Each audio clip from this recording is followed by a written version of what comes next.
Welcome to the Wisconsin Podcast. I'm Craig Sauer. On this podcast, we talk Wisconsin things, everything from media, sports, culture, nature, politics, and more. This week I talk with outdoors storyteller Mark Walters. Walters is a syndicated outdoor adventure columnist who lives in Necedah, Wisconsin. Began writing his column, an Outdoorsman's Journal, in 1989. You can read about his adventures, which include hunting, fishing, canoeing, and backpacking, in 60 different newspapers on a weekly basis. You kind of go for it. It's kind of, it's definitely first person, simple, easy to understand. People from all walks of life enjoy it. Walters is also committed to getting young people into the outdoors. He created the nonprofit Kids and Mentors Outdoors, or KAMO. I caught up with Mark on another one of his recent adventures in early November.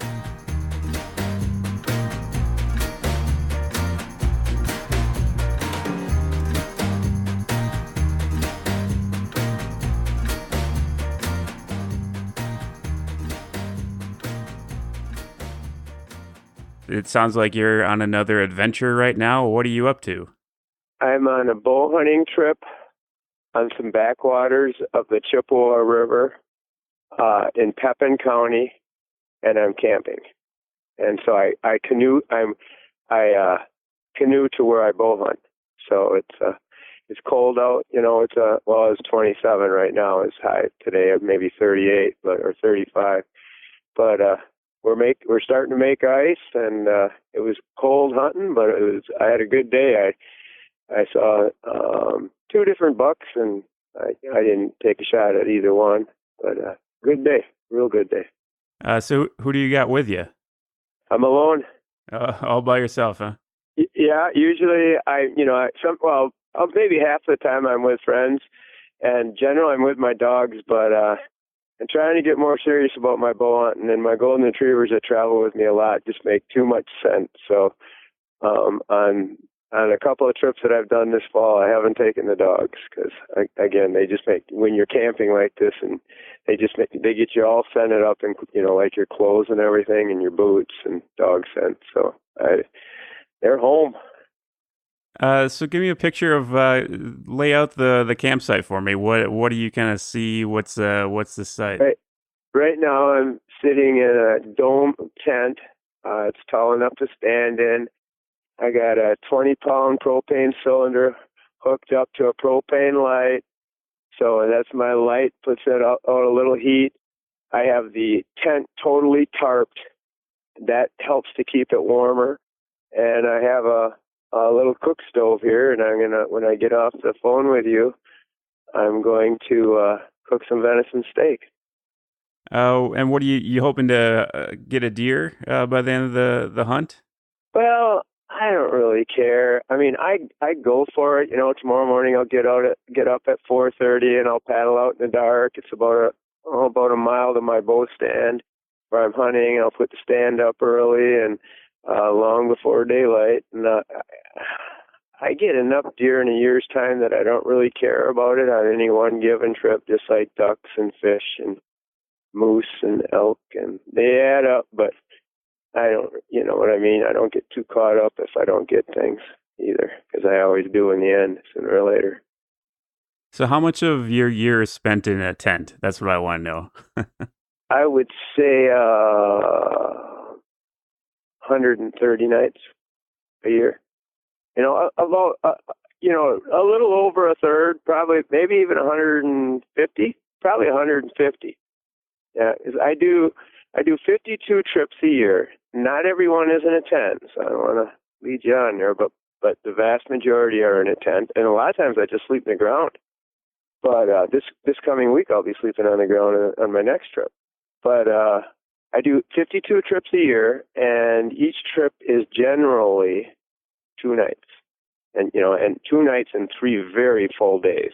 I generally leave before it gets light out the day I leave my home, so I have daylight to do field work, and then I sleep in a tent, and then I do field work, and then tomorrow which would be the final day, because tonight's the second night, I will do field work till dark, and then I will put the canoe on the top of my truck and drive home, which is about 2.5 hours. I'll get home about 10 o'clock tomorrow night.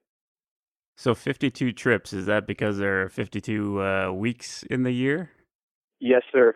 And I write a syndicated outdoor adventures column that I sell to 60 papers here in Wisconsin each week, and it's a weekly column. So yes, it's 52 trips. So you've been writing the column for a long time now. I don't know how many years it's been for you, but can you maybe describe what the column is, what you want the column to be? I started writing it in 1989, and I started writing while I was a camp manager at a flying, hunting, and fishing camp out of Red Lake, Ontario, Canada. And back then, I just got a hold of Dick and Molly Emerson, who were the owners of the Poinet Press in Poinet, Wisconsin, and told them, hey, I could handwrite this column. I had no experience whatsoever. And I can give it to Americans, and when they, after their 7-day trip, they can mail it when they get into Minnesota. And that's what happened from May until through November, that first back in '89. And when I got home, it was really popular. At least it's really, it was, people liked it because I write in a first person type of style, and I'm a kind of a real go for it type person. And it just worked out well. So what I did was I self-syndicated in 1991 because there was, the Emersons couldn't pay me full time, a full wage for just one paper. And so I self-syndicated, and it just slowly and steadily grew in numbers to where it could, pay my bills, everything from house payment to truck to cost about $250 a week, just, like the trip expenses. What gave you the gumption to say, hey, I'm a writer now, and I'm gonna write this column and make something of it? What kind of gave you the spirit to do that? Well, in 1987, I tried to canoe up the Mississippi River, and I had always been a very, very outdoor-oriented person. I grew up with 5 brothers and sisters, a single family. My dad raised us back in the late 60s and all through the 70s. And we did trips all the time, a lot of day trips, but a lot of 3-day trips. And I was a steel fabricator. I took a 6-month leave of absence in '87 to try to canoe up the Mississippi River.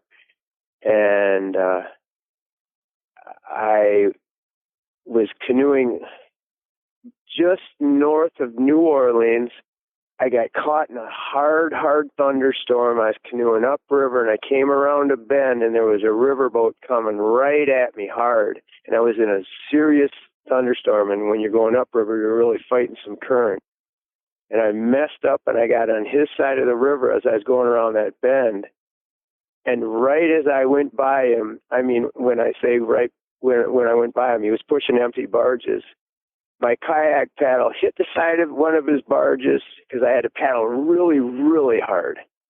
And just as I got by him, I mean, I could see the captain in the wheelhouse. There was a big old bolt of lightning. This is a true story, I swear. A big old bolt of lightning came down, and it just was super powerful. I paddled right to shore. I put up my tent. It was a total shell shock type of experience. I put up my tent in the middle of the afternoon. I got in it, and I just sat there. I was in total awe, and I just said right then and there, I didn't mean to say it. I just said it. I said, I can do anything I want. And the next year, I took a job working in Canada at a flying fishing camp, and knowing I was going back the next year is how I got a hold of the Emersons, because I knew I was going back, and I thought I could do this. And on the trips that I did, including that trip, I always kept a daily journal. I've got maybe 9 daily journals that are, each one covers like 6 months that are of my trips. So and I would always give those journals to people to read too, friends and family, and just thought I could maybe do it. That's all. Didn't know that I could do it. Just thought I could do it. Hmm. So what was the end result of that Mississippi river trip? I made it 980 miles. I had more energy than brains. And I paddled too many miles per day, and I didn't wear them out for good, but I wore out my wrists. That's what I did. As I averaged 26 miles a day, and I should have averaged 16 in reality, and I should have just slowed down because I just put in too many hours. Oh, I was so proud of myself. Some days my best day was 36, but I was 27 years old, and I'd never really been injured. And I just thought, I can do this. And, I was rocking and rolling. But my wrist got real bad. And what happened was I pulled over in Tennessee. I just about got into trouble with a riverboat again. And I pulled over on the shore. And I was in Tennessee, was on the Tennessee shoreline. I pulled up to this dock. And this fella comes down to it. It was like a big steel fabricating plant that had access for riverboats, to load and unload their barges. And this fella, he's probably 60 years old. He comes down, hey, what's going on? I told him my whole story. And I also told him that I was a steel fabricator. And he says, well, son, I'm going to tell you something. You're on a break from your job, and you have to go back to your job. And I had my wrists, both of them, just totally wrapped in ace bandages. I was trying to I did for a month, trying to, because it added strength to them, or numb the pain or both or whatever. And he just said to me, he said, you need to think about your future. He said, you're a working man. You got to be able to go back to that. And my hands were going numb, and they were going numb a lot. And I knew, that was altogether, I think, to Mississippi, I'm just guessing, but it's like 2,400 miles the trip would have been. And so, if I'm in this bad a shape after 1,000 miles, so but it wasn't a bad deal anyways, because I got off of that trip, and I had to hitchhike back down southern Louisiana to get my truck. And then I drove up and I got my canoe, and I just went on trip after trip after trip. I kept that whole 6 months off and had all kinds of fun. So, it's just what it is. After a couple of years of kind of syndicating your column, I'm wondering, at what point did you kind of feel like, I got this thing figured out, and I feel confident in calling myself a outdoors columnist? I would say that by 94, 95, I could tell it would work. I've always been really good with not spending more money than I make. I had bought a house up in northern Wisconsin that had 5 acres up by Mellon, and I paid cash for it. It was only $10,000. So I didn't have a house payment, and I had an old junker Jeep Eagle, but it did the job for me. And I didn't owe any money on that. And so I was living as a writer on, realistically, probably taking in $225 a week back then, but I was fine. Yeah, I was. It used to be that back in 90, 91, 92, or 89, winter 89, 90, 91, I would go from trip to trip to trip. And a lot of my trips, I would just camp somewhere for 3 weeks, and I'd go into town, and because I always hand wrote my column back then, and what I did was I sent it out to the Emersons, and they would edit it and send it to my newspapers. But I would stay on my trips for 7 days, and it really minimalized my expenses because I wasn't doing anything. I was hunting, fishing. I did a lot of backpacking too, and a lot of canoeing. I tried hiking the Appalachian Trail. That was another long adventure as well, 1,244 miles. How would you describe your writing style, or what are some of the kind of the main features of your typical column? It's kind of go for it. It's kind of it's definitely first person, simple, easy to understand. People from all walks of life enjoy it. There's sometimes when I'm marketing, is that you have to do a lot of marketing too to maintain this.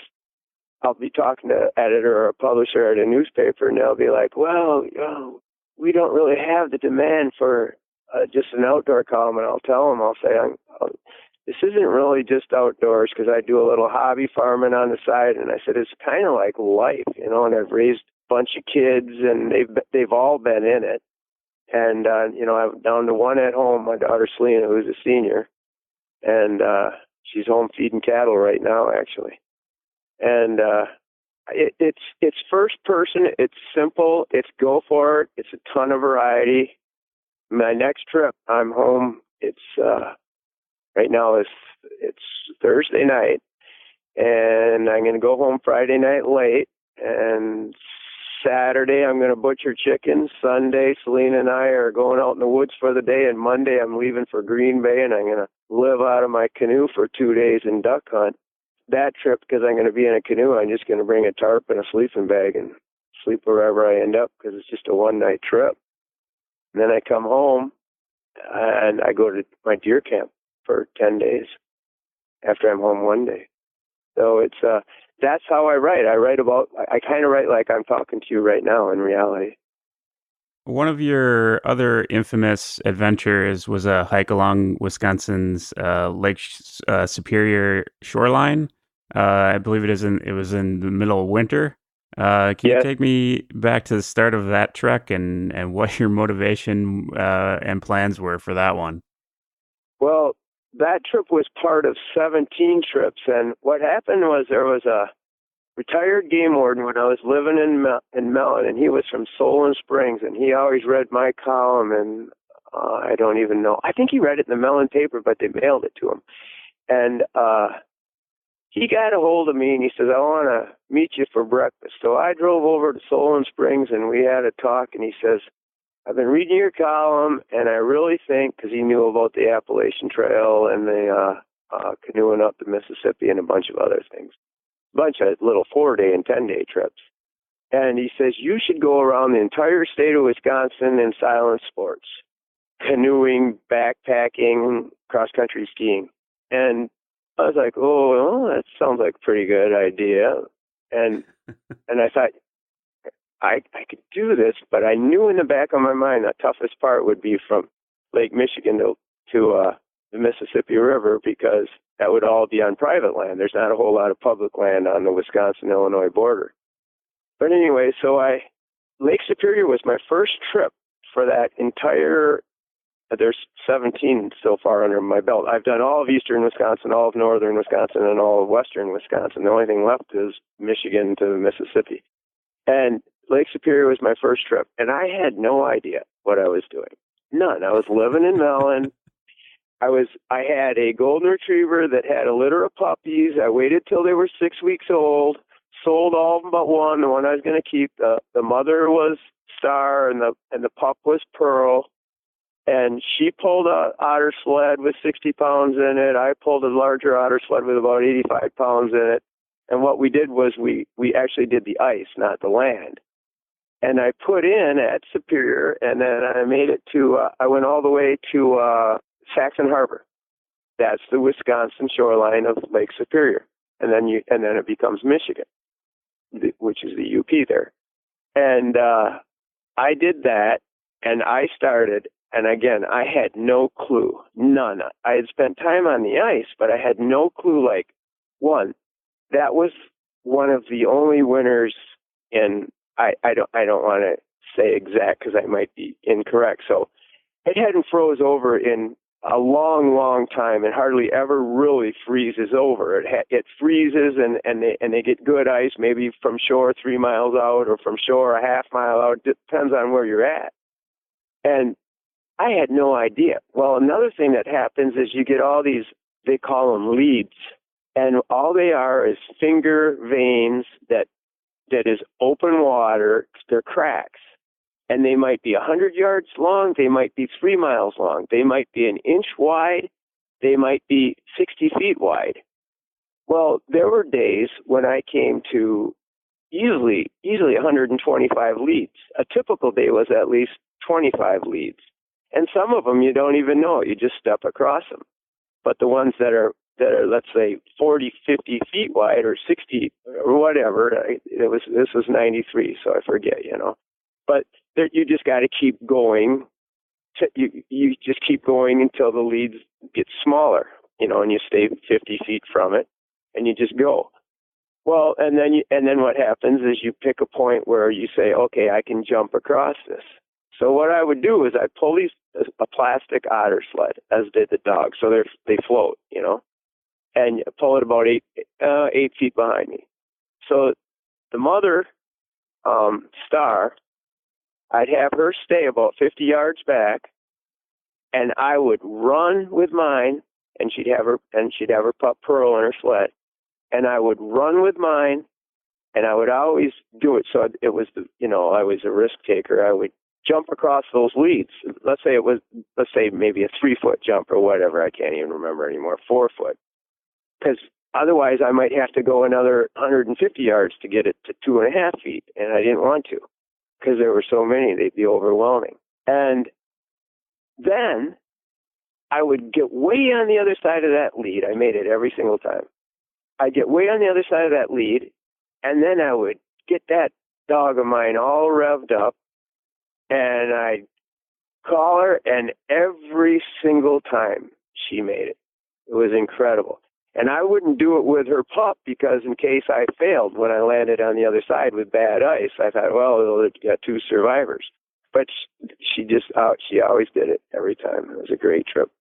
Yeah, there was a lot of danger. I fell in through the ice a couple of times. The dogs fell through the ice a few times. One time I fell through the ice in the dark by Saxon Harbor, because when I finished was the very last day you possibly could have done it, because I started the trip too late in the season.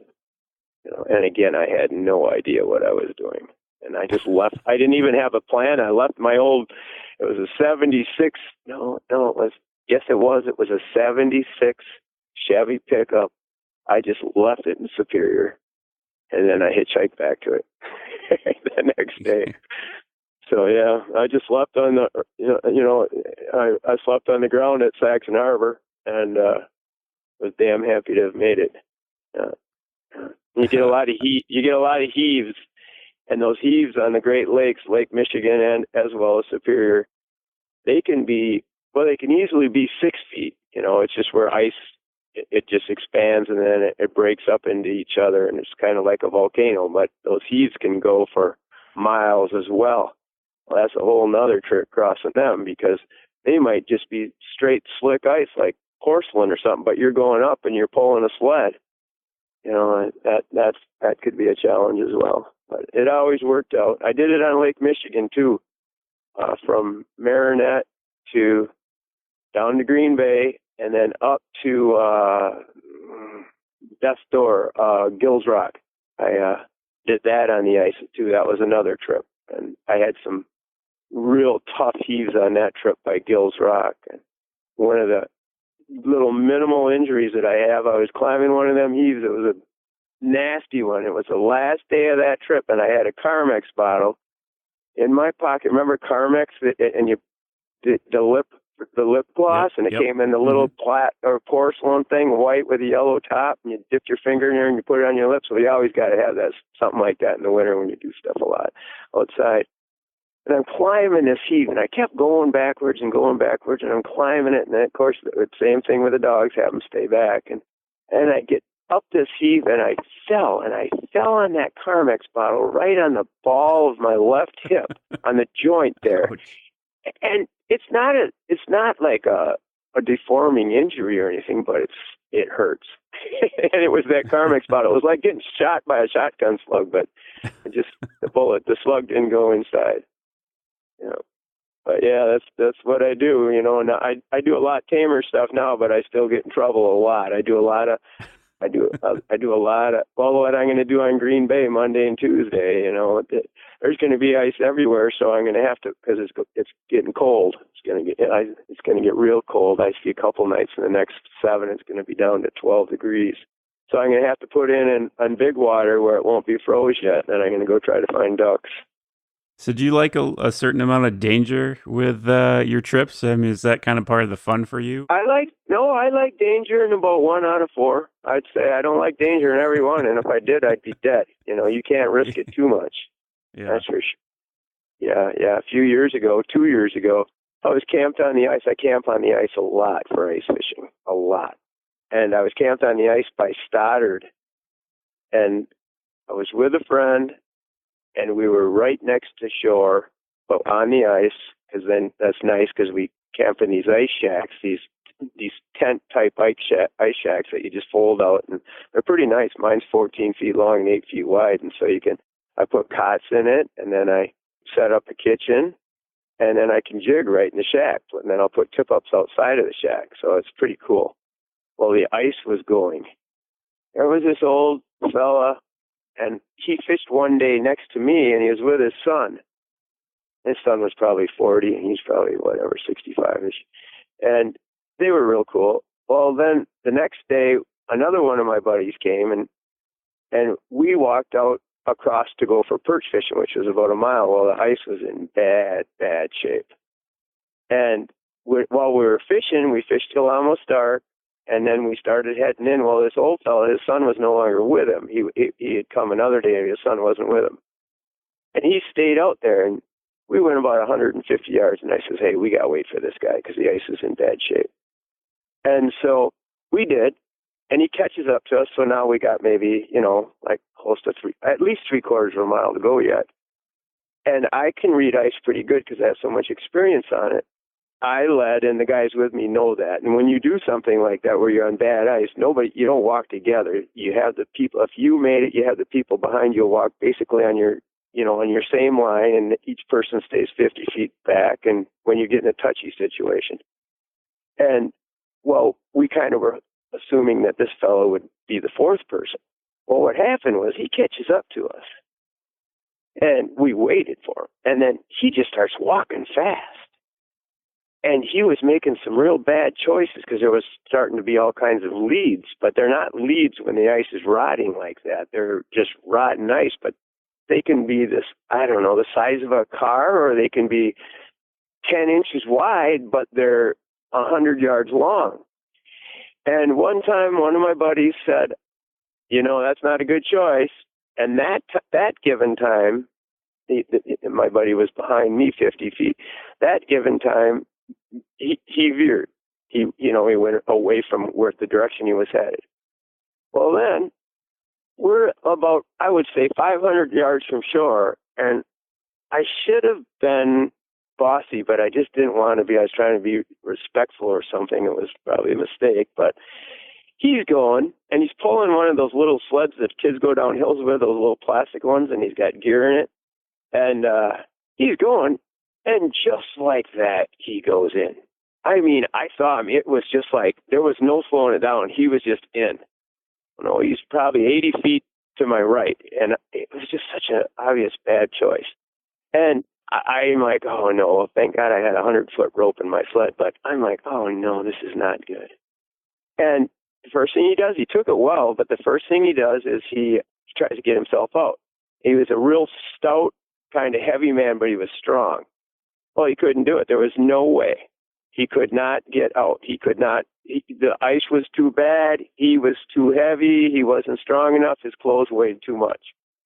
So I'm like, okay. So I throw him the rope, and I have one of the guys is 22, 260 pounds, 6'5", strong, and I had him become the anchor. Let's say 80 feet back. I was in the middle. We dug down into the ice. We all had ice cleats on. And we dug down in, and we said, okay, now you grab that rope, pull, and we'll pull. Well, it didn't work. So now he's getting in worse shape. And so I'm, okay, I got to go over. I go over, I grab his shoulders, and I didn't want to do it because I figured the ice was going to be so bad on the edge. I stooped over him, grabbed the left shoulder, grabbed the right shoulder, and got him up. Got him out. Yay. Now I went backwards as fast as I could, and then he came towards me, but the first thing he had to do was get his sled, but he did it, and I got to say he handled this very well.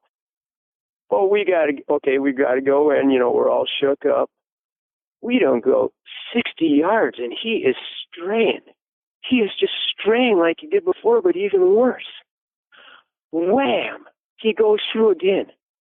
I mean it. He goes through again. I'm like, and I got a young daughter, and I'm a single parent. Well, she was 15 then, but I can't just be dying, and not stupidly. And I'm like, no. And I knew it was going to be the same deal to get him out. I knew it. And so I go over there, I get him out, same way, just like the other times, the other single time. I get him out. Everybody's real shook up.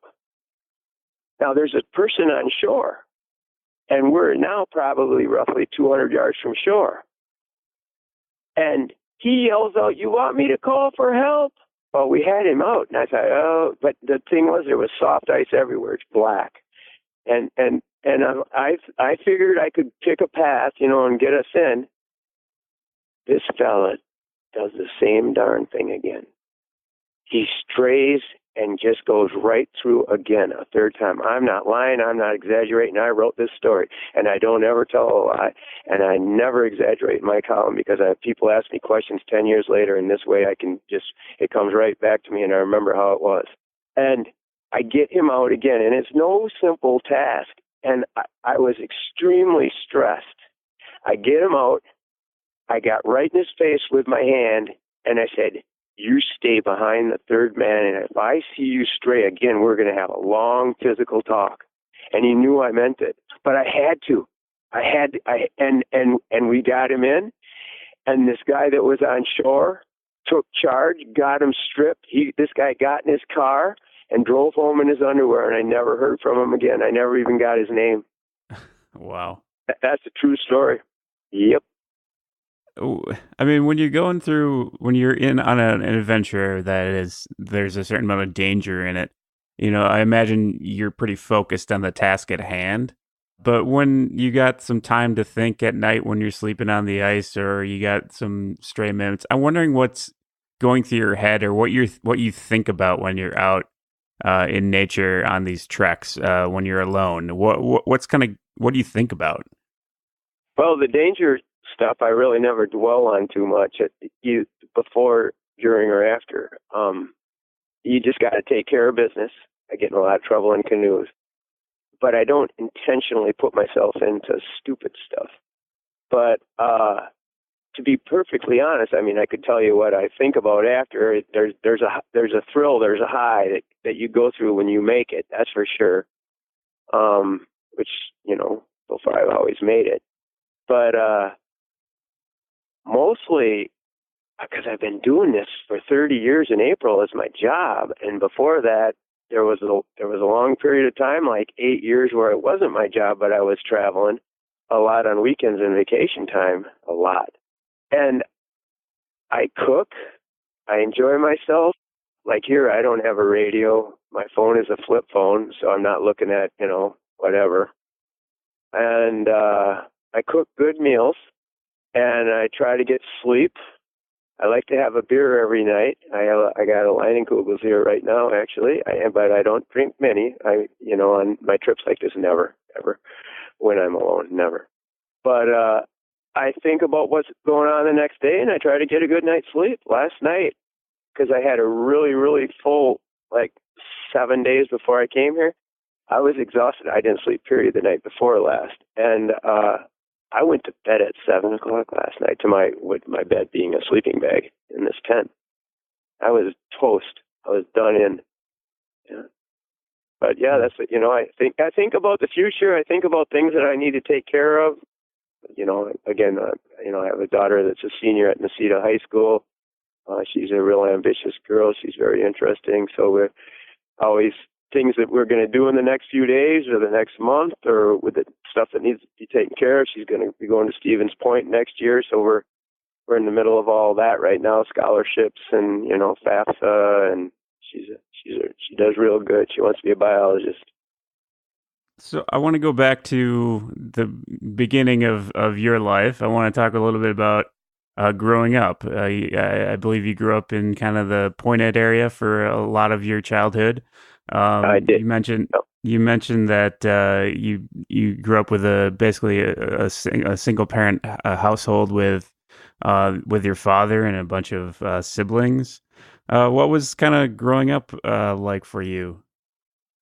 Well, there was a couple different phases to it. When I was real young, 1 to 6, we lived in Wausau, and we were a very financially comfortable family, very financially comfortable family.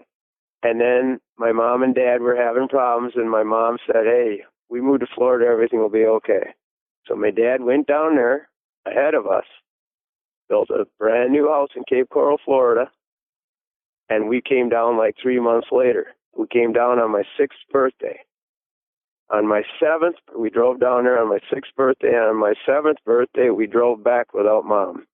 That's what happened. That was like, it would have been 68, because I was born in 61. And pretty much after the age of 7, I didn't ever have them. I mean, I'd see her once in a while, but not much. She stayed in Florida and Louisiana. And, no, we all loved her, but we just didn't see her. And my dad went from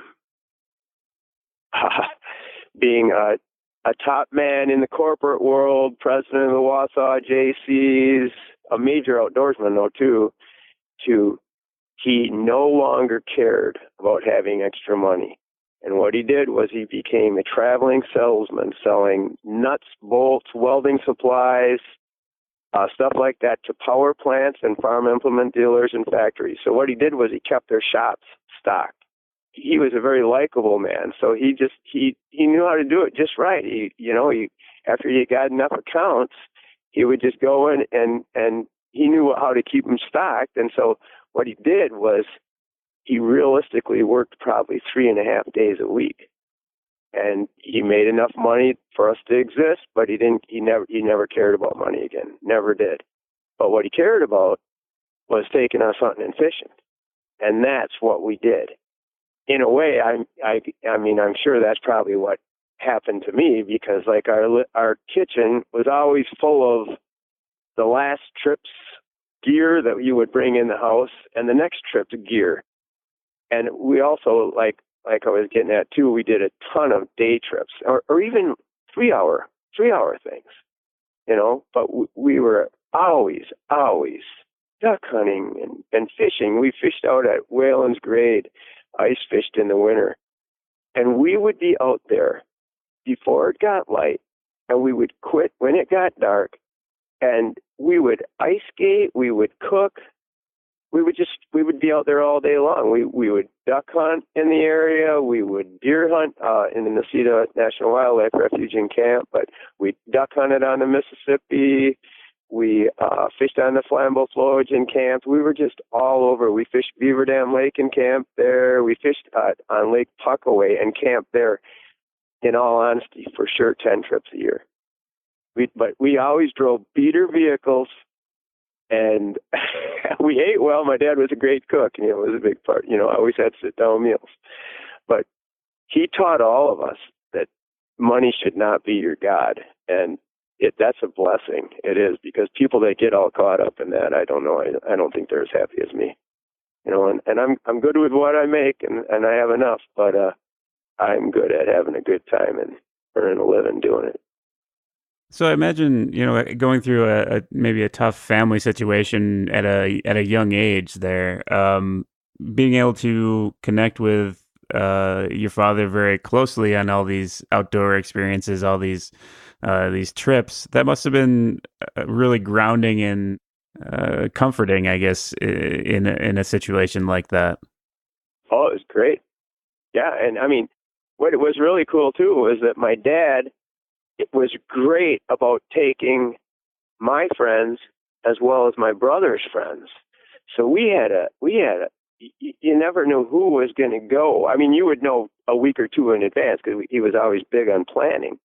But yeah, so there was a whole bunch of guys that got to go on these trips with us that were fun and tough.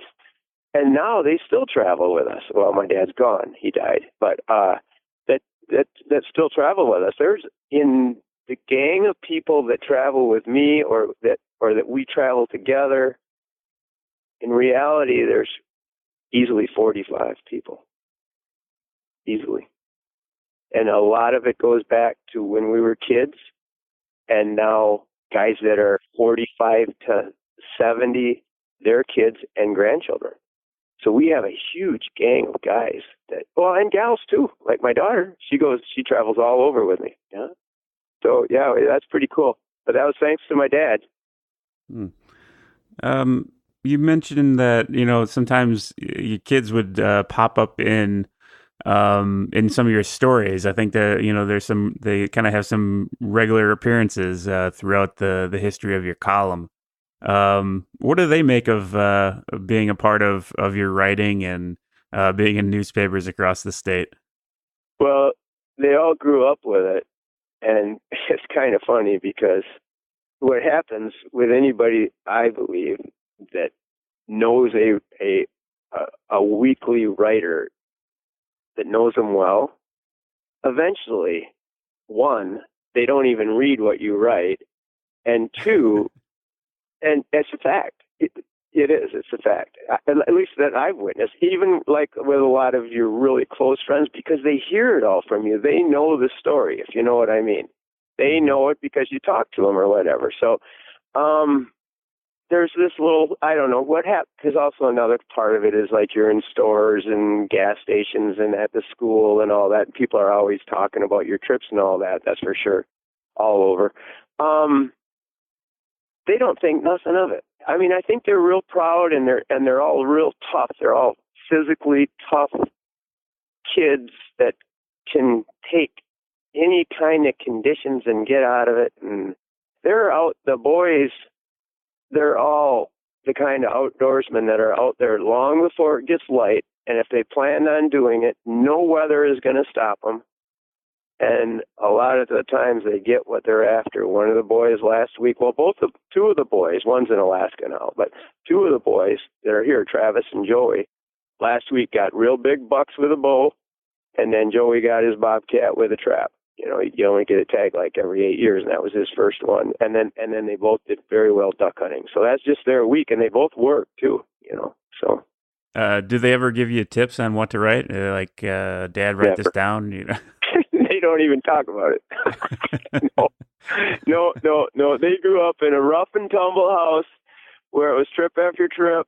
But we did a hobby farming on the side, and we had a firewood business. And then they were athletes too, and they were popular kids. So that, that's what happens is as kids get older, they do a lot of stuff with their friends. But I always had to deal with them. You can go on any trip you want, and you don't have to go on any trip you want. But if you tell me you're going, you're going.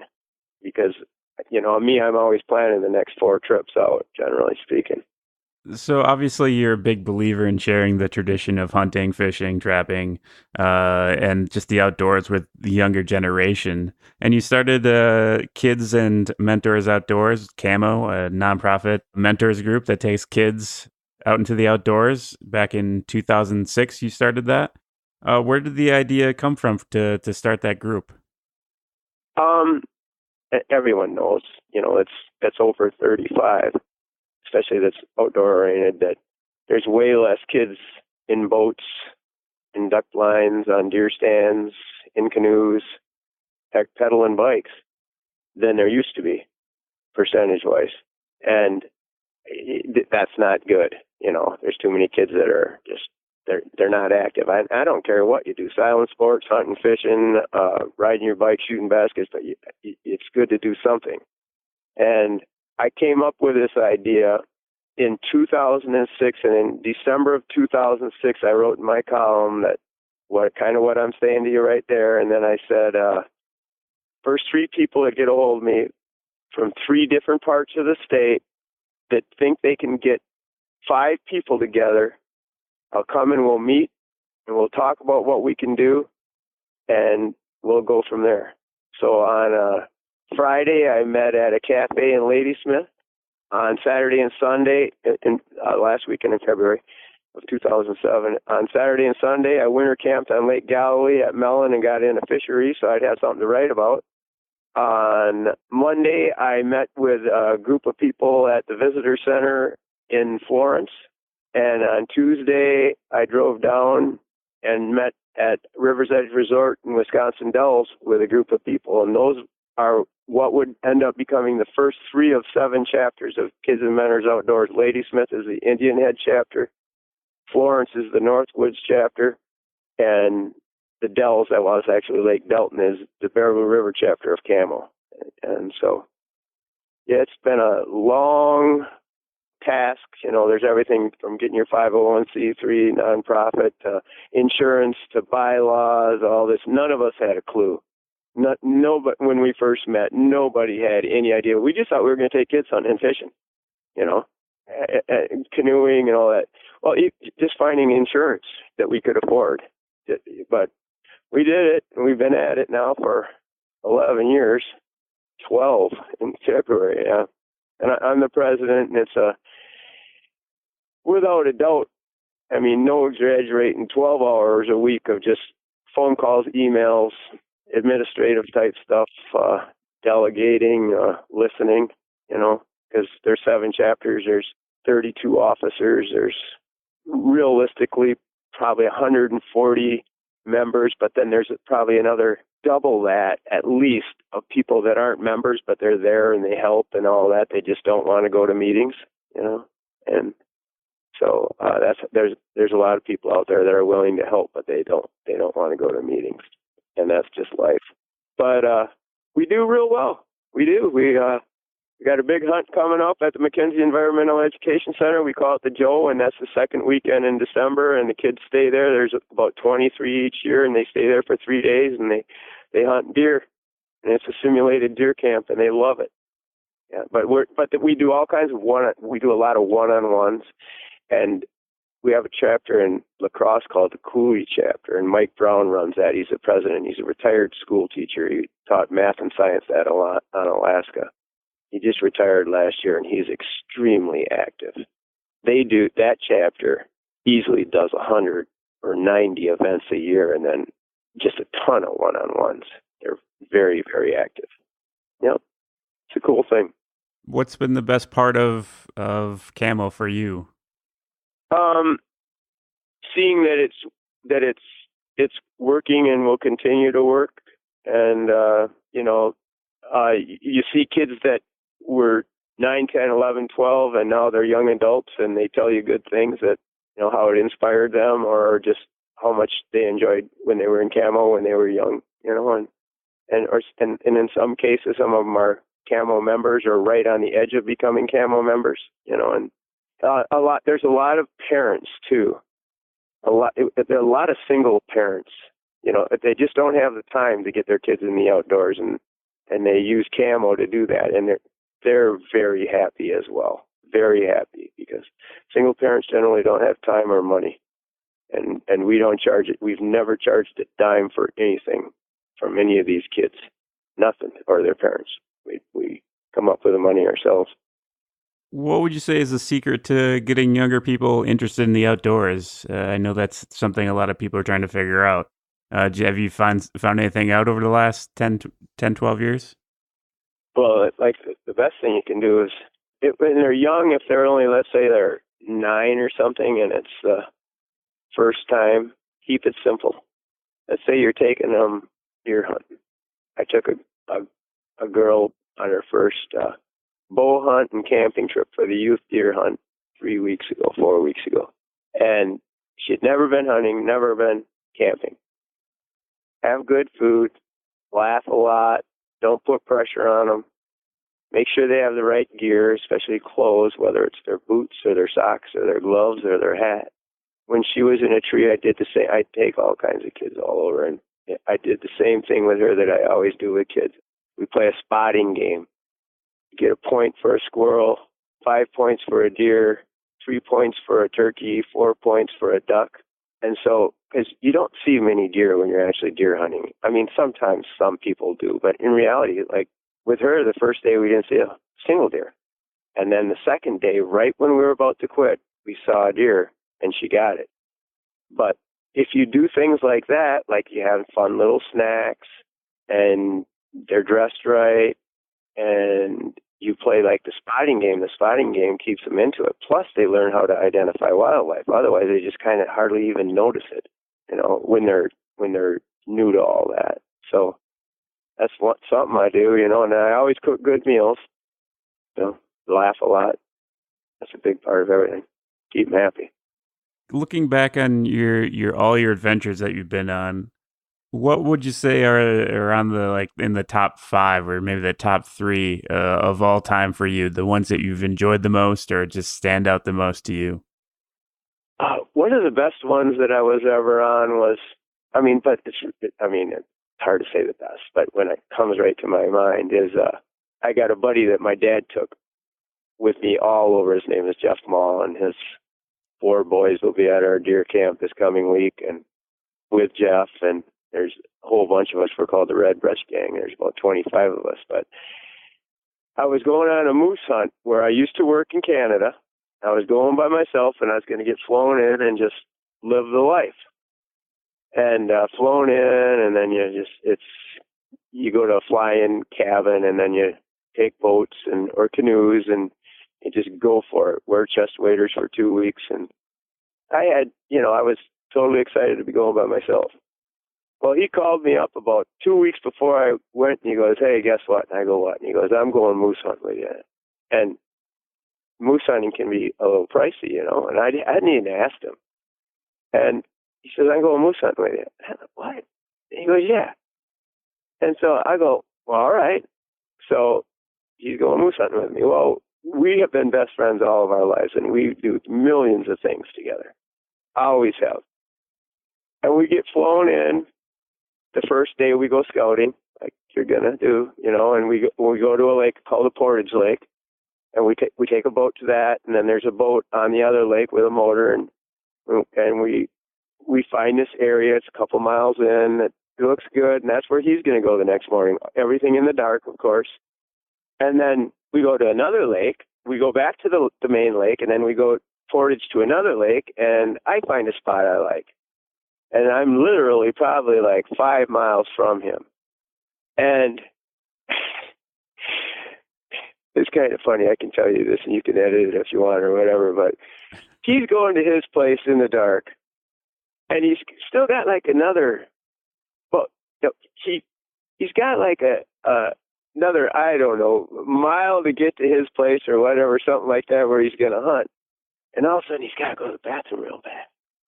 Well, then he gets to his place, and he's got, there's nothing he can do, But when you're moose hunting, you might be watching 500 yards, but you can't be making a big stink, if you know what I mean. And he gets there, and he has to go. So now he's like, "Oh, I can't hunt here." So he had a secondary spot, but now it's light out. You want to be where you're going to hunt, and you start calling. You do a cow call, and he's going by boat. And then he gets like, I don't know, it's probably 500 yards from where he's going to hunt. He sees this bull moose. And he ends up getting a goddamn thing, which is, in Ontario, it's only like 20% of tags are filled for moose hunting. So that's like, I heard his shots. I could just barely hear his shots. And I'm like, holy moly, he's shooting. Well, we were out of radio range, but then, like about noon, I headed from where I was hunting closer to where I'd get radio range, and I called him up. He says, "I got one down." Well, yay, So I do that. Now it's a double portage to get to him, and we go, and it's all chest waders. He's got this moose down in like 20 inches of water, marshy water, and it's like cutting up a steer in water. Well, we get that back to camp. Well, now I still got to get a moose, of course, or try. And he becomes camp butcher because you can only shoot one. And that's what he does.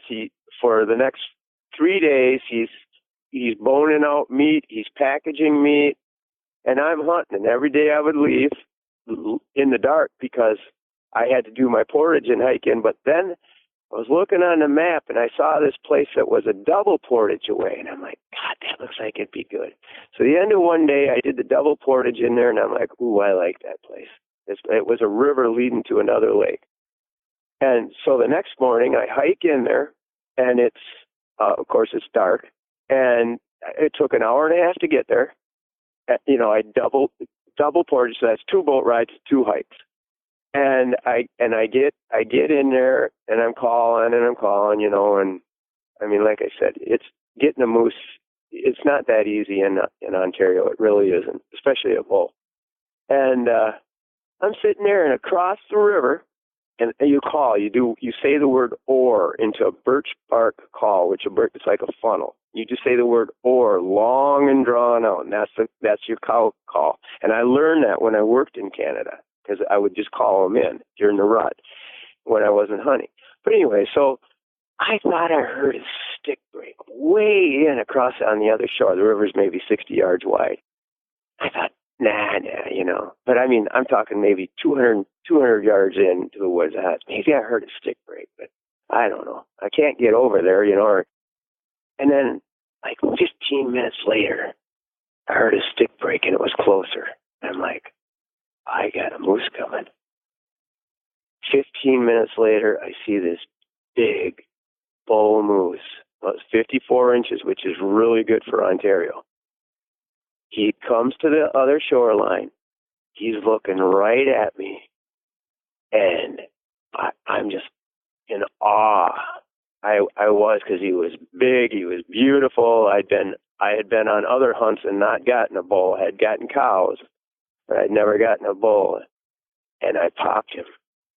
I did. I got him, and I couldn't even go look at him because I didn't have a boat over there. I hiked into where I was, so I had to go back, do the double portage, go get my buddy. Then we did the double portage, and then we carried a boat in, and we took it down that river. And it's kind of funny because right as we get to this moose, which all I could see where he was laying was the top of one horn after he fell. And we get there with the boat. We're like 30 yards, and we're like, we know this is going to happen. We've got everything to skin him and quarter him. It's a big work fest. And there's an eagle sitting on his horn, a bald eagle. And just as we get there, he pops his beak down and pulls out his eye and flies away. But we had our moose. We were so happy. We had been so serious, and we were working so hard. And for two guys to go to Canada on an unguided trip and get both their moose, and they were both good ones. That's a cool thing, especially two good buddies. And yeah, and we call each other Bull Brother. He sent me a text yesterday, Bull Brother. Yeah. So that's there's a ton of trips, but that's a good one right there. Anybody that hunts would really appreciate it. It was 600 pounds of boneless meat when we were done. We weighed it. How long does it take to consume all that? Well, because it's a luxury, we didn't just eat it all, and we ground a lot. 300 a man. I would say 2 years, but we both had big families. But we ground a lot into burger, but then steaks and roast, and you don't want to just eat it because you want to serve it to people that don't get it, and so I would say we made it last 2 years, but, for me, we shoot. Back then we were probably shooting, or with a bow too, 7 deer, and then, I raised cattle, so there's a lot of meat in my freezer, Yeah, well, I mean, maybe I should ask that question is, what does your freezer look like these days? Well, I have 2 large freezers, and then I have the freezer on my refrigerator, and I don't keep any of the beef anymore. I sell it all, so there's no beef in there. I can't hunt moose anymore. I can't. I could, but I don't have the income for it. And so we get a lot of deer between Selena and I. And then I catch a lot of fish, and so does Selena. And then there's a few ducks, of course. And then I hobby farm. I grow a lot of food, a lot. And so there's always a lot of, I made 20 gallons of chili that I froze. Well, that's in 2-quart bags in my freezer. You know what I mean? There's a lot of stuff. You freeze a lot of veggies, corn and squash and all that. And so my freezers they're good, healthy food. Yeah, today I ate for lunch. And right now when I get done with you, I'm going to have venison with homegrown potatoes and homegrown onions. That's going to be my supper. So a lot of my food comes from my job or from my house. You know what I mean? So you've been doing this a while now. It's been a couple decades. How many more columns do you have in you? Well, I'm 57, and my retirement plan has not worked out quite perfectly for a self-employed man. And I thought that I thought I would have to go till 72, and I thought, oh, I can do it. That's 15 more years, and that would be about 45 years of doing this. But the newspaper business is not as strong right now as it used to be, and I don't know what to say. I hope I don't have to go till I'm 100. But I'm in good shape. I don't have any injuries or anything, and I don't carry any extra weight, and I can run and I can flip a canoe and get back in if I flip it and still be okay. I don't know. That's a really good question. I'm healthy. I broke my left hand. I shouldn't say I broke it. I smashed 3 fingers in a wood splitter in the hand part about 7 years ago, and then I got that same hand caught in a beaver trap 2 years ago that was in the ice, the trap.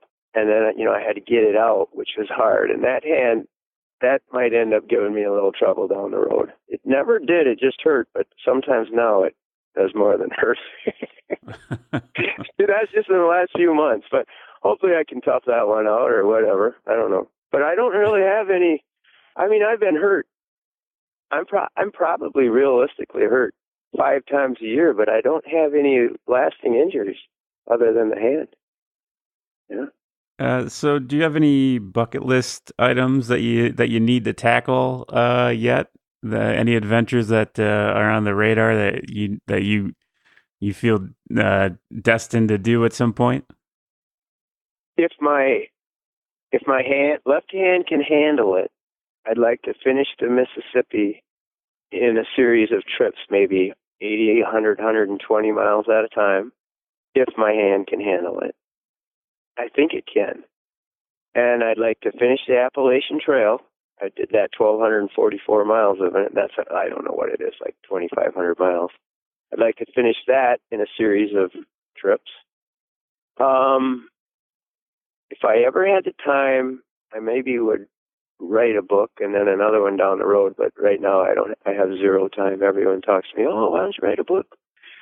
I don't have any time. I don't. Look how long we've been trying to get together for this chat. Yeah. So I end up calling you when I'm on a trip by myself. Cause when I'm at home, I'm working. Yeah. I want to stay active. I want to see KAMO continue to do well and grow and whatever. Just be very successful. I'd like to see it become a household name all over in Wisconsin. I really would. And when I decide that I can't do these trips anymore, I'm really hoping that I have enough in my Roth IRA that I can live a decent life. I have no idea what my Social Security would be. I don't have a clue. Yeah, so I mean, I'm probably not much, and I'm going to try to defer it until I think what's the latest you can go, 70, because you get the most. Who knows if it'll even be here then. My luck, I'll wait till I'm 70. I could have got it at 62, and the year I turn 70, it'll become exempt. It won't exist anymore. Yeah. Mm-hmm. Speaking of the Appalachian Trail, can you tell me, at the end of your column, you always sign off sunset. And I'm wondering if you could tell the story and the reason why you sign off sunset at the end of all of your columns.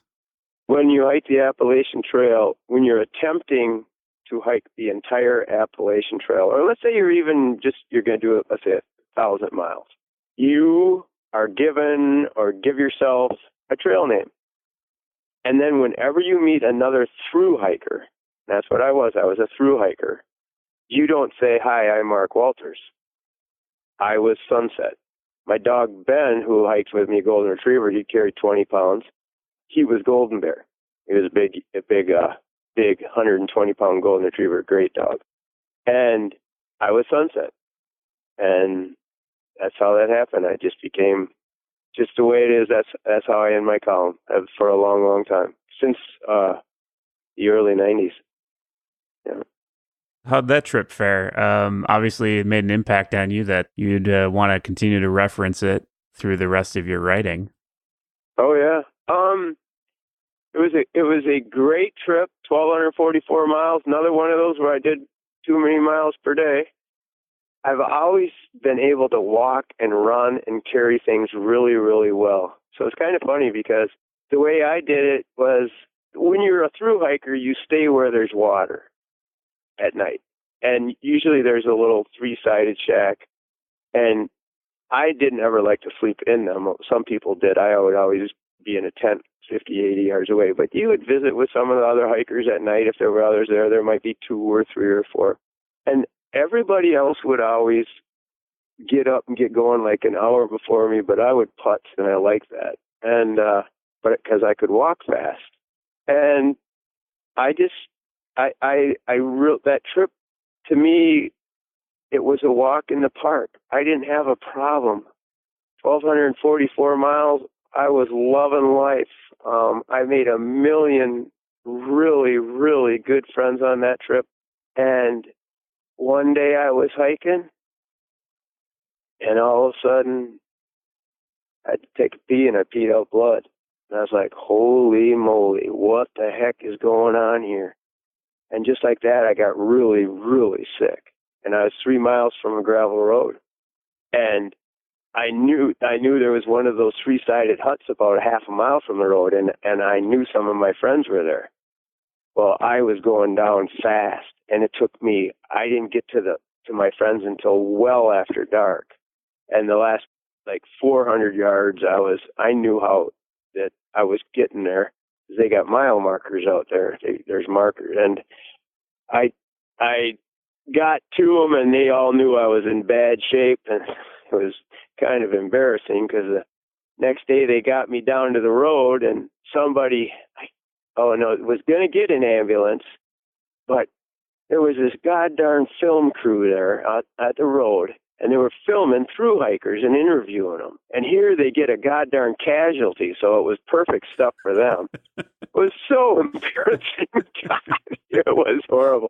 That was in Harrisburg, Pennsylvania. That's where I ended up being in the hospital. Long-term dehydration. That's what it was. That's what it was. Long-term dehydration. All my internal organs just swelled up. That's what happened. And it's bad news.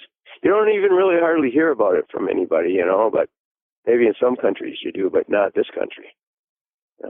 So I got in the hospital, and they were like, "You're done. This trip is over. You're not going back." And so that was it. So I know I could go back and do it in legs, but I can't do that long stuff anymore because when you write for a lot of newspapers, like I do here in Wisconsin, they don't want 8 stories on the same subject. You can't do that. You can do, 2, but you got to move on. You geographically, like I'm in the Durand area right now, and I got a lot of papers here, and then next week I'll be in in 2 days. I'll be at 3 days. I'll be in the Green Bay area. Well, I have a lot of newspapers I write for there too. And last week I was down by Point at Portage area pheasant hunting. So everybody wants their local outdoors. And so that's what I have to do. I always have to be on the move.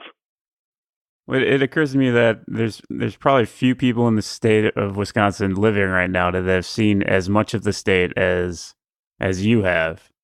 Any kind words for your home state of what it's been like to travel around and meet people and see all these things and rivers and lakes and forests and animals? What do you make of your life here in Wisconsin? Wisconsin is a great state, period. I mean, I'll miss things, but look, we have the Mississippi River, we have the Wisconsin River, we have Lake Superior, we have Lake Michigan, we have tons and tons and tons of public land, Chequamegon National Forest, Nicolay National Forest, all like major tracts of public land. Right now I'm in the Tiffany Bottoms. It's like 10 miles of public land on the Chippewa River. It goes all the way to the Mississippi River. Whether you're just driving around and enjoying it, or whether you're enjoying it or in a canoe, or you're ice fishing, it's a beautiful state. When I worked up in Canada, I was up there in one way or another for about 15 years in the fly and hunting and fishing business. And you could always tell Wisconsin people, it sounds crazy, but you could always tell them as soon as they got out of their car at the airbase. You could always tell them. Or if we were in the bush and we were at a camp where they were coming, you could tell them when they got out of the plane. They have a radiating, nice look to them, and they're very kind. And that's a fact. That's just a true fact. When you're in that business where mostly what we were dealing with was people from, mostly, let's say, Indiana, Illinois, Minnesota, Iowa, and Wisconsin. Those were the Wisconsin people were always, and I don't want to get anyone mad that's from out of state, but anybody in the Canadian flying business would say spot on. He's spot on. Wisconsin people are nice people, and they're hardy. They're tough. That's another thing about Wisconsin people. They're percentage-wise, they're tough.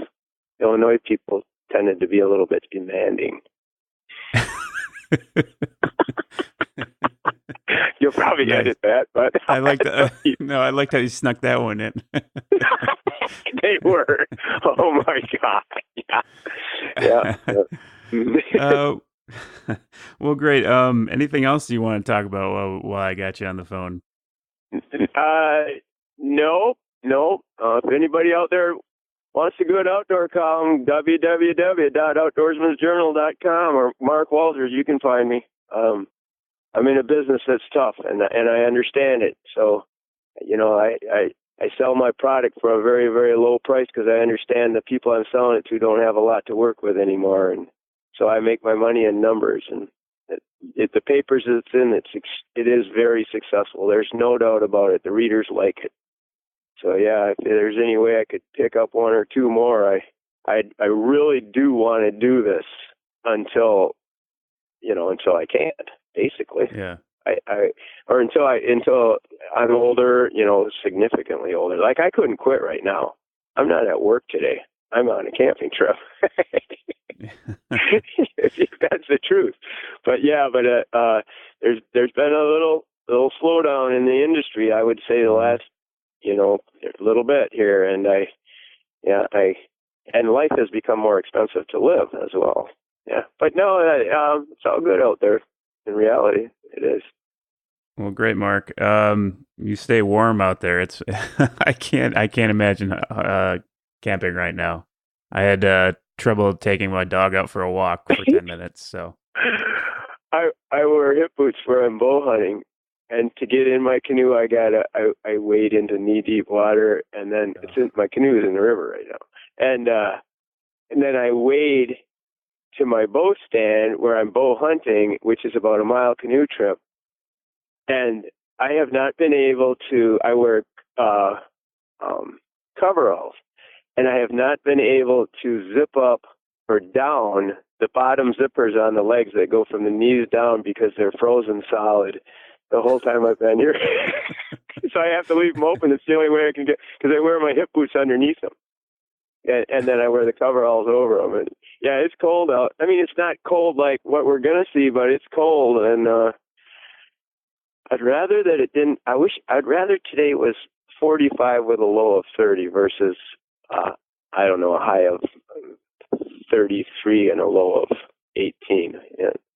I like 33 and 18, but I'd rather that came December 1st. Right. Ease into it a bit, huh? Well, there you go, buddy. All right, man. Any other parting words, or did we cover it pretty good? I think we did good. All right. Yeah. You all have fun, and thanks for listening.